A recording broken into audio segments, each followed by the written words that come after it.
Okay, well, good afternoon, everyone, and thank you for the good introduction. And it's a great pleasure for me to present you one of my research entitled Quantity Surveyor Response to the COVID-19 Outbreak with a case study of Indonesia. So actually, this is a collaborative research between the Indonesian Association of Quantity Surveyor with Podomoro University. So let's start with the background. The COVID-19 pandemic began at the end of 2019 and has impacted people worldwide, both directly and indirectly, including the Indonesian construction community. And of course, currently, I believe that players are doing their best to mitigate and managing this COVID-19 outbreak impact. But yeah, various governments policies as well as regulation have been issued, right? And unfortunately, these will impact on the construction business activity as well, such as the obstruction of supply chain and resources, quarantine of ongoing projects due to positive COVID-19 cases, and this will lead, of course, to delays, project delays, even terminations. And on the other hand, in Indonesia itself, studies on COVID-19 impact are limited, and there is no studies with focus on QS perspective. So this study actually aims to investigate what are the impact of the COVID-19 outbreak to the Indonesian construction projects, and what are the impact on QS activities as well. So the study adopts a mixed method approach, which consists of quantitative and qualitative approach. For the quantitative approach, first I conducted the questionnaire survey, which was distributed for a month period, and uh, around there were 206 responses, but after preliminary examination, only 199 responses were valid for analysis. And these survey were analyzed using descriptive statistic and significant index. And the findings of this quantitative approach were used to develop the interview questions. So here uh, I asked to I interviewed five QS expert with a minimum of 20 years of experience, and transcript were analyzed using structured thematic analysis. And this is the first finding. Yeah, it focused on what are the impacts of COVID-19 outbreak on the construction project sustainability. So the study found that 83% of the responses said that the projects were affected by this COVID-19, and it consists of 57% said that the COVID-19 impacted to the project schedules, meaning that the projects are being slowed down, and of course this may lead to the project delays, and 13% said that this COVID situation has made them to suspend or even terminate the projects, and 12% reported that this COVID-19 situation has impacted on the cost of overruns in the project. And in terms of changes, 85% of the response said that this COVID-19 situation has led to changes. Perhaps it's change to the project targets, organizational structure, or even the working shift arrangement. And when asked further whether they are prepared enough for these changes, only 65% actually confident enough that they are prepared for these changes. And the second findings are related to what are the impact of the COVID-19 outbreak on QS activities. And as shown in these figures, this picture, there are seven types of QS common activities, and it shows that this COVID-19 outbreak has impacted mostly on the scheduling activities, construction supply chain activities, and tendering activities. While the overall impacts of these COVID-19 situations shown in this project triangle diagram, and yeah, again, as we can see, 81% of the response says that yeah, this COVID-19 impact on the overall project schedule, and then it follows with the 73% that say that it impact on the project cost. Meanwhile, the overall project quality only affected by 59%. And regarding overall QS activities, yes, 71% of the respondents say that this COVID-19 situation has impacted their activities. Now, what are the implications? The first implications are regarding what are the strategies to respond the COVID-19 outbreak. These are the general strategies. The first one is adjustment to project targets and goals, such as uh, the duration of project completion and so on.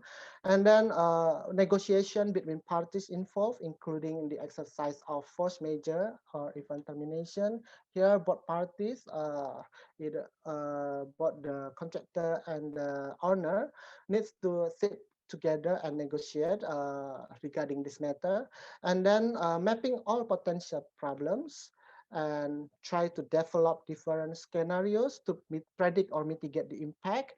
And then, of course, as the government has issued several regulation and policies, construction companies need to comply with the health protocols, including working from home for those who work on the head office, or implementing physical distancing and working shift arrangement for those who are on site. And of course, we can also make use of technologies to help better digital communications between colleagues. And the second implications are regarding what are the on-site strategies to respond to COVID-19 outbreak that can be implemented on project sites.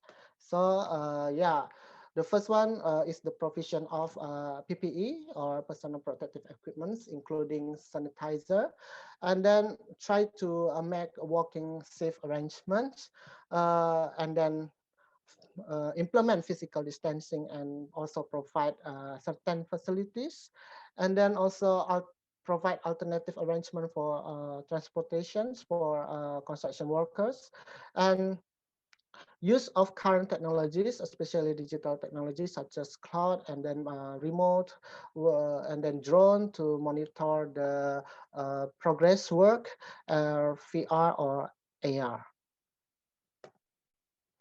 And of course, there are subsequent issues regarding these changes.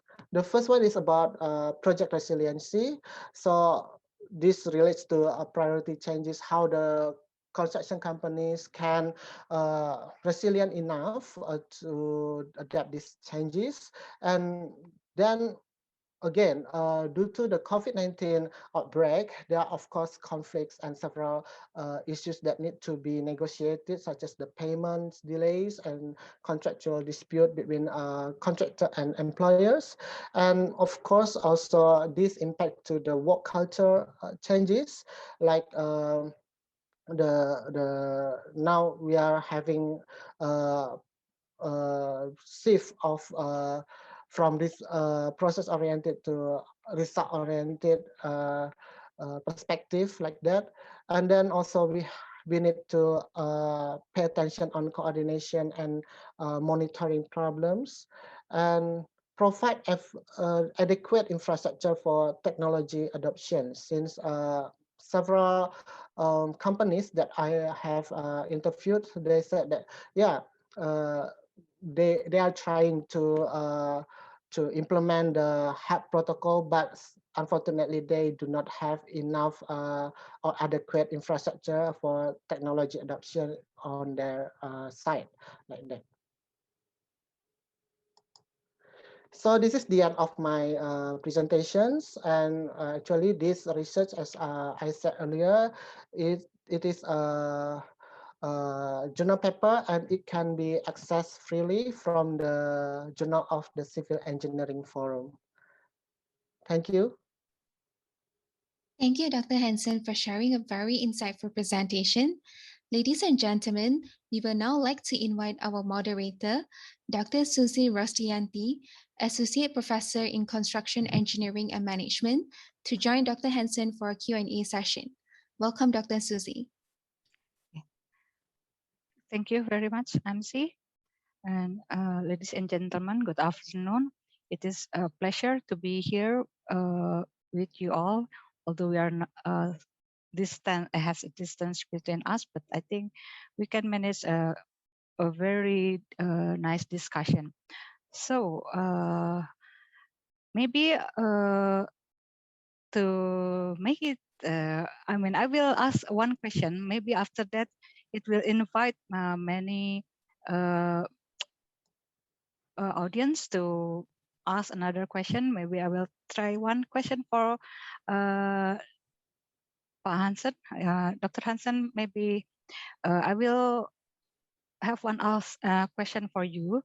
That the study shows that there are changes to the work culture due to the pandemic COVID-19.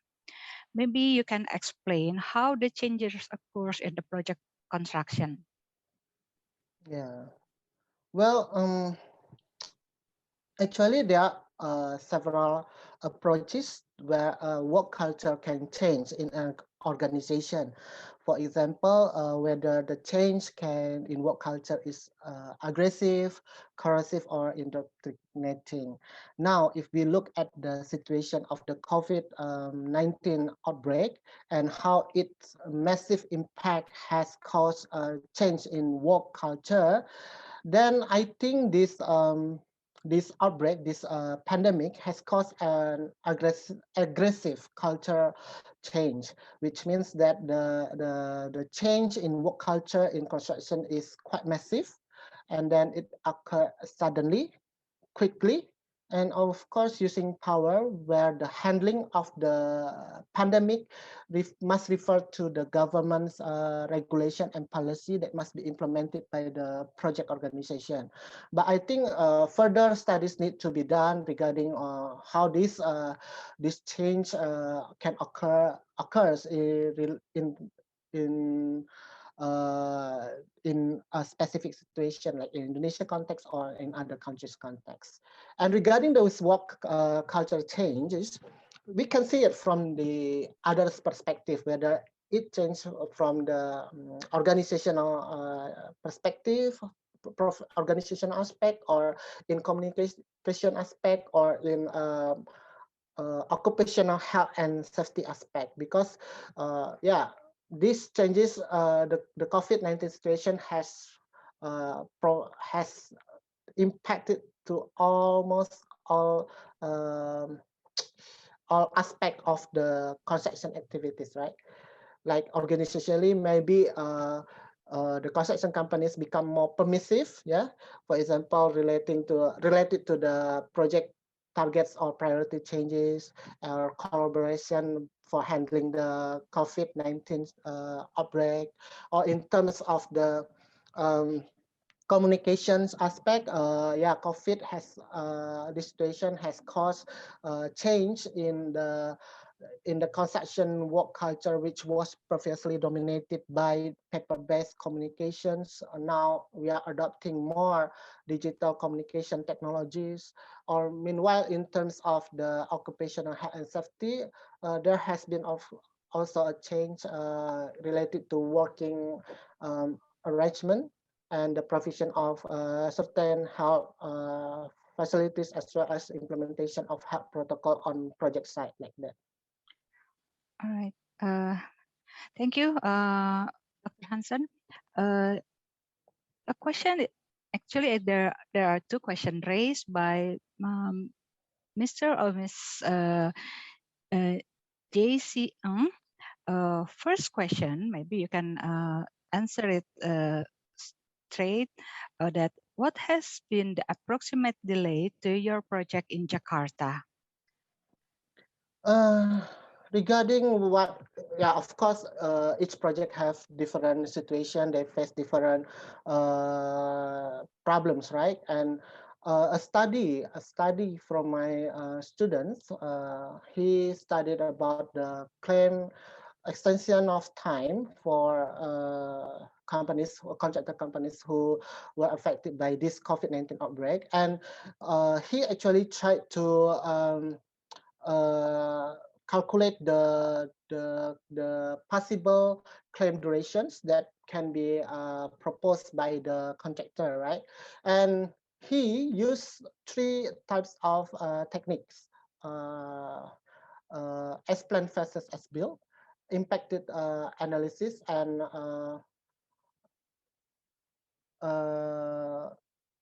what as built versus as planned versus as built, time impact analysis, and I forgot the other one. But his finding is that these three techniques, of course, have their own strength and weaknesses, and these techniques offers different time durations.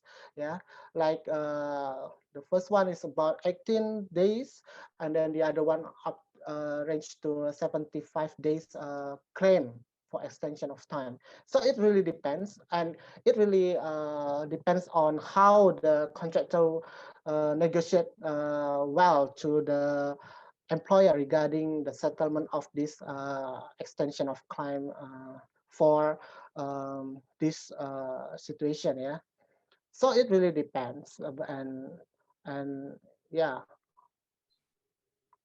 and in this the current situation in Indonesia itself, in Jakarta, since the construction sector is included as is classified as one of the 11 critical sector in which we can still operate, but with strict health protocol. So actually, nowadays the contractor cannot, or maybe, yeah, they cannot apply for extension of time due to the COVID-19 unless that there is a special occasion such as a lockdown or semi-lockdown that being implemented in the area or in the construction site. But otherwise, the construction companies still can operate, and they can still and there is no reason for the contractor to again to ask for extension of time like that. All right. Thank you for the answer, Dr. Hansen. Uh, the same audience, Mr. or Miss JC Ng, also asked about what is the approximate increase in tender prices in Jakarta, in percentage wise, maybe what do you think how many percentage it increased, and then do you expect this to be permanent or it's only temporary? Um, I'm not sure how to answer this because it will need another different studies, and it hasn't been in my focus right now. But I think it's a good question raised by JC. Yeah, of course, the COVID-19 situation may impact to the tender activities, right? And in fact, one of the expert respondent that I interviewed said that the tendering right now, this is in the situation when I conducted the interview, right, which is at the end of 2020, September, October 2020. At that time, almost all the tendering activities are affected.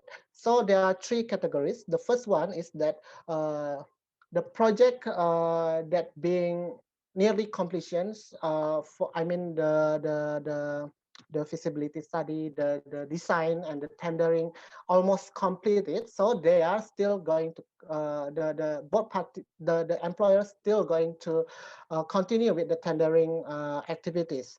But for those projects that are nearly not being prepared enough, the employer will have two options. First one, they will either they will continue with the tendering practice, or they will terminate. So they will postpone the project to tender the project, right? So and mostly of the so I asked with the expert, which is she works in the construction as a QS consultants who prepared the tender for the employers.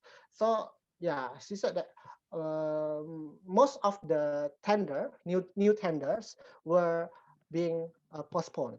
Yeah, but I think right now, since the situations in early in 2021 were getting better, so the tender being conducted again. But yeah, again, I do not know whether this will be permanent or enough. But again, there is a change of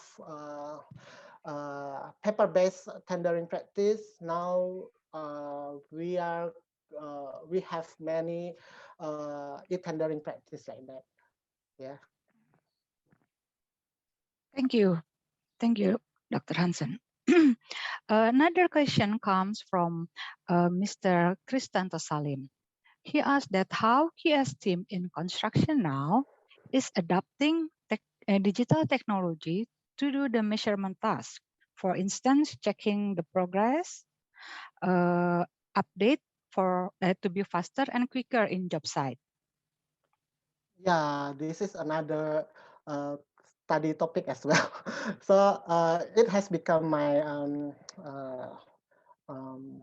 my concern as well, how this actually the digital technology can be adopted and implemented fully in QS activities. And unfortunately, yeah, we can use Beam, yeah, Beam to that there is a system that can integrate and better communicate the informations regarding the projects, but for on-site progress monitoring, I think we can use drone, but I think it's still not fully adopted in Indonesia, but perhaps in other countries, yes, maybe.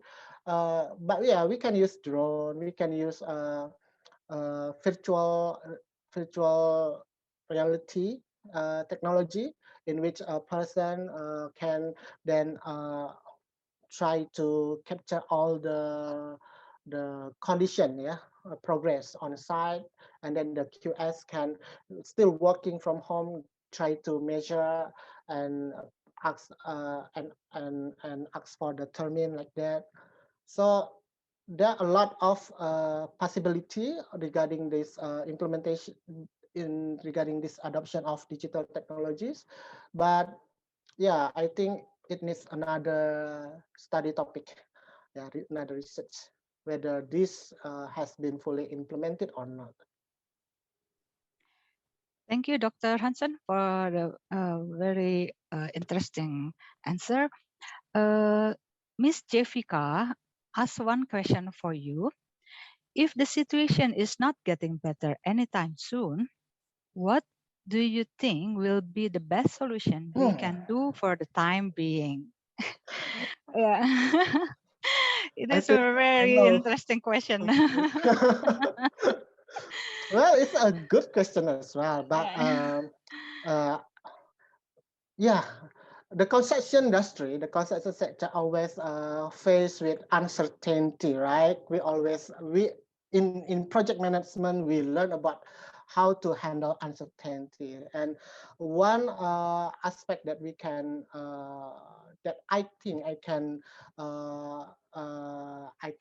answer you is to exercise the good force major clauses. Yeah, because force major clauses is one of in Indonesia, because we are adopting the civil law jurisdiction.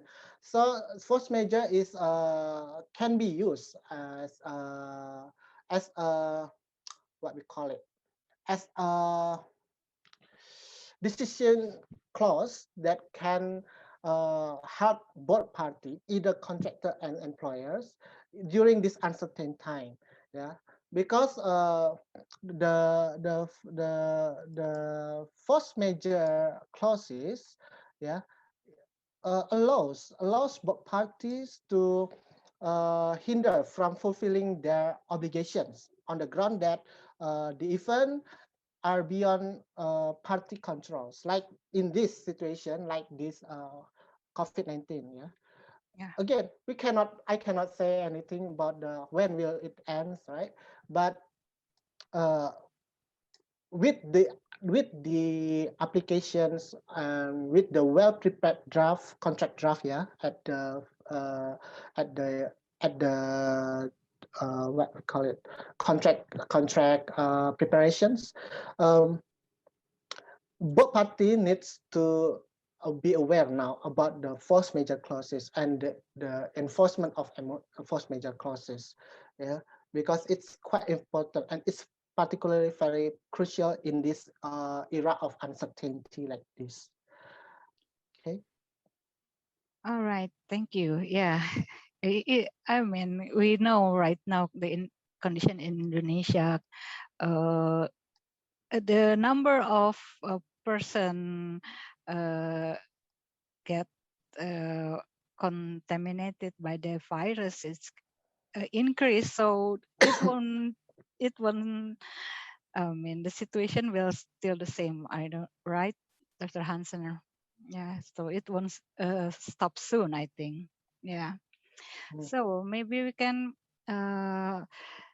There is another two question raised by Miss Efrida Kusumawati. Now I will give you the first question. How to execute tender process in Indonesia during pandemic? By online or mix by online and offline? Well, yeah. If both parties are going, if the employers decide to continue with the tendering practice, and then they tender it during the lockdown situation or this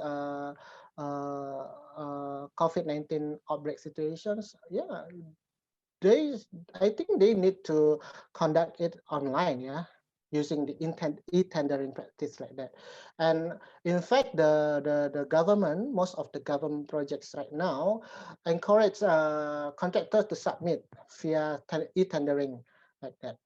So, but again, like both uh, conventional tendering practice and e-tendering practice both have their own pluses and minuses. Yeah, like yeah, for the e-tendering, it can promote easier submission, easier promote transparency. Yeah, but for the conventional tendering, perhaps negotiations becomes more easier, and then regarding what other non-technical aspect can be easier managed. Yeah, so yeah, both have pluses and minuses. Yeah. It depends on the choice of the employer actually. Yeah. Yeah. Maybe we can look at the which one the disadvantage or advantage that we want to overcome, right? Yeah, Yeah. Yeah. Yeah. Actually, Miss Frida has another question, but I think I will move to another uh, participant in this seminar is Miss Rebecca Fu. Any form of subsidy to support technology adoption for QS community in Indonesia? As far as I know, unfortunately, maybe no. Yeah, as far as I know, there is no initiative from the government regarding adoption of technology for QS association or QS community in Indonesia, and perhaps this can be raised and can be asked to the ICSI, the Indonesian Association of Quantity Surveyor, whether they have enough funding to, yeah, maybe to provide initiative, yeah, regarding this technology adoption, because I think what Rebecca suggests is a smart way, yeah, because on the other hand, yeah, we would like to prevent the disease, the COVID-19 outbreak, and then uh, the QS companies in Indonesia also mostly uh, are, let's say, not prepared enough, do not have adequate infrastructure to support the technology. Thus, we need funding or initiative regarding this subsidy lah, ya, subsidy to support the technology adoption in QS activities. But unfortunately, until now, uh, I never heard about this kind of initiative. Yeah, Yeah. yeah. But actually, that raised a good consideration, right? Yeah, for Or ICSI especially, yeah, yeah. yeah. I Yeah. think that's raised a good consideration. Thank you very much, Dr. Hansen. And then Mr. Jordan Chin asked a question. Due to the pandemic, there's a fluctuation in price due to the shortage of labor, material, and other unforeseen problem from the suppliers, not only locally, maybe also internationally. So while this will last indefinitely, SQS team in construction, how do we tackle the issue? Well, it's a very good question. Oh my God. Yeah, I So, think so. Jordan Chen, yeah. The first thing that I can suggest is to, for the QS, during the contract preparations, during the estimating, they need to, again, now they need to calculate the risks of uncertainty like this, because perhaps we previously we just tried to offer very good and competitive price, right? But right now, again, think again whether the contractor can actually absorb these risks or not. Yeah, and if they cannot absorb these risks, please calculate it in their tender price, right? And then the second one, my second suggestion is right now, due to, yeah, again, due to many restrictions, not not even not internationally, but also within a country. So I think it's better, yeah, for the construction company right now, try to use the local and domestic resources right now, because it will be much easier to manage, to to to to handle, if it is if it comes from a country, rather than you are trying to, let's say, import some material from overseas, right? Perhaps they will, due to some lockdown in that country there, or in lockdown in our country, the material will not be able to come on site. So now it's better for us to, even though it's maybe perhaps quite pricey or what other things, but try to consider uh, use local materials, local resources like that.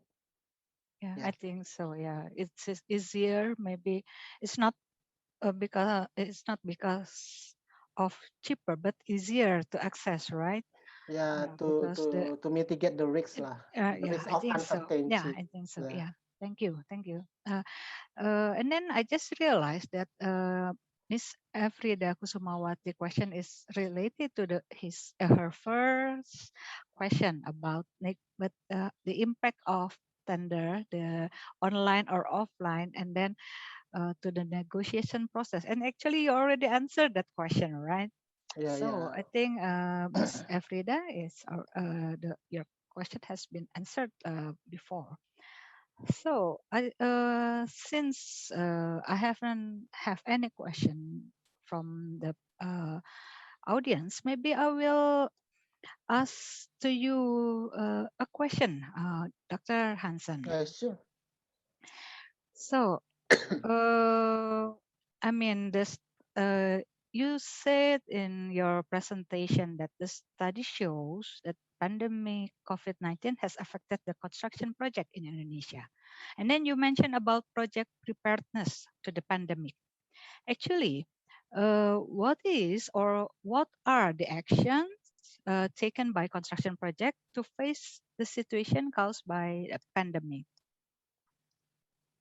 Yeah, indeed, the COVID-19 outbreak has resulted in several changes, right? And the construction project organization have to deal with these changes.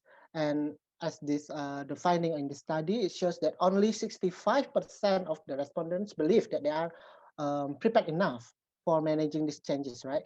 Now, there are, of course, several strategies, several possible action that can be taken by the organizations as shown in the last 3 slides of my presentation.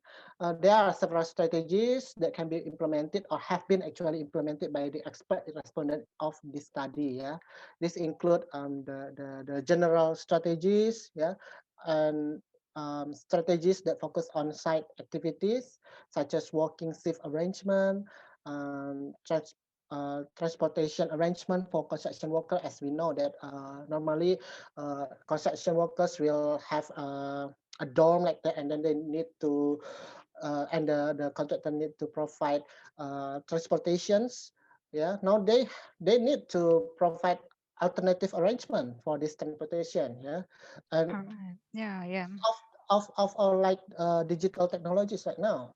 So I think the COVID-19 situation has positive impact as well, yeah, to the construction industry. So the situation do not just disrupt the construction activities, but also it uh, what we call it it this situation force the construction industry in Indonesia context, yeah, must try to adopt current technologies, yeah, digital technologies. Perhaps in the last few years, we are just focused on BIM, but reluctantly try to use other technologies. But now, due to the COVID-19 situations, construction companies are forced to adopt these new technologies as fast as possible so that they can, again, be competitive in this industry. Yeah. Uh, yeah. Okay. Thank you. I think it maybe some people will think that the pandemic has as disadvantage for us, but it actually open our mind about any possibilities, that new possibilities about changing the construction process as well, right? Yeah, that's Uh, correct. yeah, and then Mr. Bilili raised a question for you, Dr. Hansen. During this pandemic time, what do you think the contractor should allow the risk for the situation? Uh, yeah, it really depends on the contractors. Yeah, whether the contractor can absorb these risks or not. Again, the if the contractor cannot absorb these risks, then how can he try to minimize the risks of this, right? Yeah. Perhaps by what we call it, perhaps by manage a contract that a subcontract with its subcontractors to share the risks, yeah, with its subcontractor or its suppliers or other things. But if he cannot manage this risk or cannot mitigate this risk, minimize this risk, then he needs to calculate it. right? Yeah. He needs to uh, tell it to the employers at the tender press. This is my situations. This is the situations. Or if he failed to calculate the risks, or he failed to absorb these risks, or he failed to minimize the risks, then he will suffer loss, right? That's what I heard from. That's what I heard from several cases, like in Borneo, that the contractor suffer 270 million rupiah due to the cost of COVID-19 test for its worker who will need to absorb this risk. But because the contractual terms and conditions do not really explicitly explain about that, and the contractor failed to negotiate with the employer, and yeah, the contractor need to bear this risk, right? This becomes the lose. This become the cost of the contractor, and the contractor may again, because this is only one part of the one, one part of the item that they need to manage. Perhaps they need to manage the other things. They try lah to balance between their expense and their incomes like that. All right. Yeah, I think so. Thank you very much for the insight, Dr. Hansen. So, another question raised by Mr. Anan KV. What would be the biggest risk with regards to EOT and budget overrun for the large-scale project, for example, power plants EPC contracts carried out by international companies due to COVID-19? EOT and budget overrun. Yeah, what would be the biggest risk? Of course, for from the contractor perspective, the risk is that they will suffer losses due to the COVID-19, which cannot be then settled with the employer. Yeah, regarding AOT, okay lah. Perhaps because this is external factor that cannot be attributable to both parties, perhaps the contractor can still claim for the extension of time. But in regards to the cost overrun or claim for additional costs, I believe that most of the employer will try to reject this claim, because yeah, again, the contractor will have to suffer will not suffer lah, yeah, but to bear the risks of this COVID-19 in terms of the managing project costs, and the employer as well. Uh, they also bear some risks, right, due to the COVID-19 outbreak. Yeah, like the project completion, project duration will be delayed, yeah, and others. So yeah, both parties during this COVID-19 situation, of course, need to bear their own risks that they can better manage lah, like that. Yeah, I think because it's unavoidable, right? The pandemic situation, right? It is not there. I mean, both parties didn't see it's coming. Yeah. So because I think Mr. Anan maybe has a project in Indonesia, because he said that international APC companies involving in built coal-fired power plants in Indonesia might suffer by the labor crunch resulted from the COVID-19. Yeah, Yeah. yeah, that's true. But it will depends, yeah, between the different jurisdiction, because in Indonesia we are civil law countries, yeah, so we can adopt we always adopt the first major clauses, yeah, even though the contract between the party do not explicitly state that pandemics is listed as one of the first major event, but the disputed party can then raise this to the court because the Indonesian law provide the first major event in its regulation, but it's different with the common law countries like the UK, yeah, or the Singapore maybe, because force major clause, force major principles is coming from the civil law jurisdiction, but it's different with the common law jurisdiction that uh, they maybe they do not have they do not have the exact term of the exact same term. They do not use the exact same term, but they have similar doctrine like the impossibility doctrine or impracticability doctrine as in the US. Yeah, but again, for common law countries, this the exercise of these doctrines are really depends on the court decisions, and between one decisions to another judge decision may be different. Yeah, Yeah. yeah. Yeah. Okay. Thank you. Yeah. Thank you for the answer from Mr. Anand. And then another question raised by Mr. Widitomo. Due to this current situation that impact the budget, time frame, and technology used in a project, is there any impact to the contract as well, like contract condition or etc.? Yeah, of course.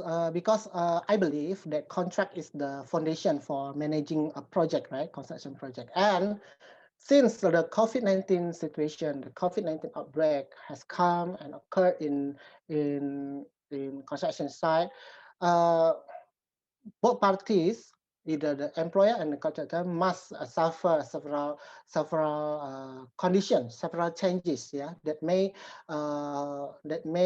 impact to the project duration and as well as project budget. And uh, this to handle this, one way that can both party try to do is to settle together, sit together, and try to make amendment of contract. Yeah, because the original contract perhaps do not what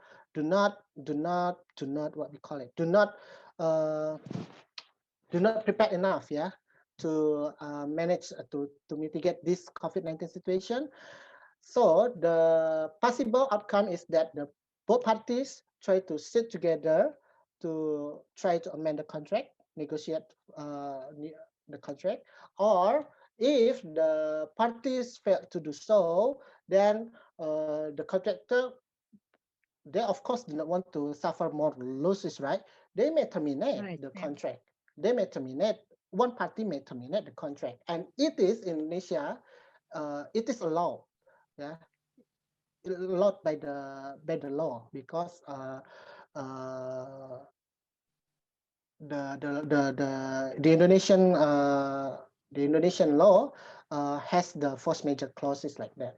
So one party who feels who prohibits from fulfilling his obligation, contractual obligation, can then raise to and ask to terminate the contract through court, to the court. Yeah, and the court, the judge will then analyze whether the disputed party actually entitled with this termination or not, like that.